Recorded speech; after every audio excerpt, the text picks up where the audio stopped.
লরির সঙ্গে পিকআপ ভ্যানে থাকা আহত ড্রাইভার ও খালাসি। জঙ্গলের মধ্যে রাস্তার পাশে দাঁড়িয়ে থাকা একটি মাল বোঝাই লরিকে পেছন থেকে ধাক্কা মারলো একটি পিকআপ ভ্যান। এই ঘটনায় ঝাড়গ্রাম গভর্নমেন্ট মেডিকেল কলেজ ও হাসপাতালে চিকিৎসাধীন পিকআপ ভ্যানের চালক ও খালাসি। মূলত রবিবার ভোর রাতে বিনপুর থানার অন্তর্গত কুশকুনি জঙ্গলে ঘটনাটি ঘটেছে। জানা গেছে একটি মাল বোঝাই লরি খারাপ হয়ে যায় জঙ্গলে। সারাই করার জন্য রাস্তা থেকে নেমে রাস্তার পাশে দাঁড়িয়েছিল লরিটি।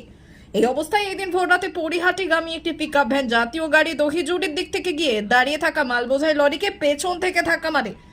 ঘটনার খবর পেয়ে ঘটনাস্থলে পৌঁছয় বিনপুর থানার পুলিশ এবং পিকআপ ভ্যানের চালক ও খালাসিকে উদ্ধার করে হাসপাতালে পাঠায়। পুলিশ সূত্রে জানা গিয়েছে গাড়ি চালক ও খালাসির অবস্থা স্থিতিশীল রয়েছে। D News, কুশবনি।